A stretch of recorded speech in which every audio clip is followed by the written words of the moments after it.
Numbers 31. The Lord said to Moses, "Take vengeance on the Midianites for the Israelites. After that, you will be gathered to your people." So Moses said to the people, "Arm some of your men to go to war against the Midianites so that they may carry out the Lord's vengeance on them. Send into battle 1,000 men from each of the tribes of Israel." So 12,000 men armed for battle, 1,000 from each tribe, were supplied from the clans of Israel. Moses sent them into battle, 1,000 from each tribe, along with Phinehas son of Eleazar, the priest, who took with him articles from the sanctuary and the trumpets for signaling. They fought against Midian, as the Lord commanded Moses, and killed every man. Among their victims were Evi, Rechem, Zur, Hur, and Reba, the 5 kings of Midian. They also killed Balaam son of Beor with the sword. The Israelites captured the Midianite women and children and took all the Midianite herds, flocks, and goods as plunder. They burned all the towns where the Midianites had settled, as well as all their camps. They took all the plunder and spoils, including the people and animals, and brought the captives, spoils and plunder to Moses and Eleazar the priest and the Israelite assembly at their camp on the plains of Moab, by the Jordan across from Jericho. Moses, Eleazar the priest, and all the leaders of the community went to meet them outside the camp.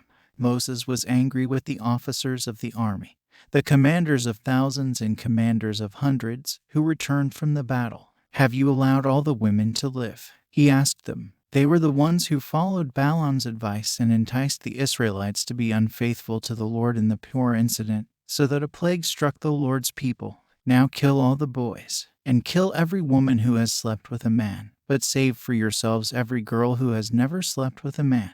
Anyone who has killed someone or touched someone who was killed must stay outside the camp 7 days. On the 3rd and 7th days you must purify yourselves and your captives. Purify every garment as well as everything made of leather, goat hair, or wood." Then Eleazar the priest said to the soldiers who had gone into battle, "This is what is required by the law that the Lord gave Moses: gold, silver, bronze, iron, tin, lead, and anything else that can withstand fire must be put through the fire, and then it will be clean. But it must also be purified with the water of cleansing, and whatever cannot withstand fire must be put through that water. On the 7th day wash your clothes, and you will be clean.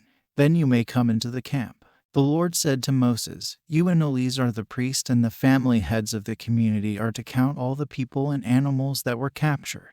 Divide the spoils equally between the soldiers who took part in the battle and the rest of the community. From the soldiers who fought in the battle, set apart as tribute for the Lord 1 out of every 500, whether people, cattle, donkeys, or sheep. Take this tribute from their half share and give it to Eleazar the priest as the Lord's part. From the Israelites' half, select 1 out of every 50, whether people, cattle, donkeys, sheep, or other animals. Give them to the Levites, who are responsible for the care of the Lord's tabernacle." So Moses and Eleazar the priest did as the Lord commanded Moses. The plunder remaining from the spoils that the soldiers took was 675,000 sheep, 72,000 cattle, 61,000 donkeys, and 32,000 women who had never slept with a man.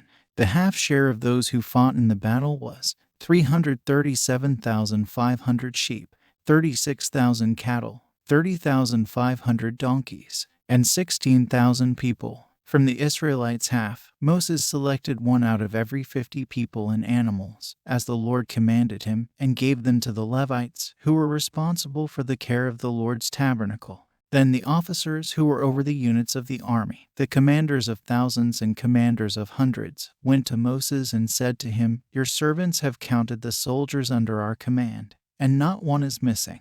So we have brought as an offering to the Lord the gold articles each of us acquired: armlets, bracelets, signet rings, earrings, and necklaces, to make atonement for ourselves before the Lord." Moses and Eleazar the priest accepted from them the gold, all the crafted articles, all the gold from the commanders of thousands and commanders of hundreds that Moses and Eleazar presented as a gift to the Lord weighed 16,750 shekels. Each soldier had taken plunder for himself. Moses and Eleazar the priest accepted the gold from the commanders of thousands and commanders of hundreds and brought it into the tent of meeting as a memorial for the Israelites before the Lord.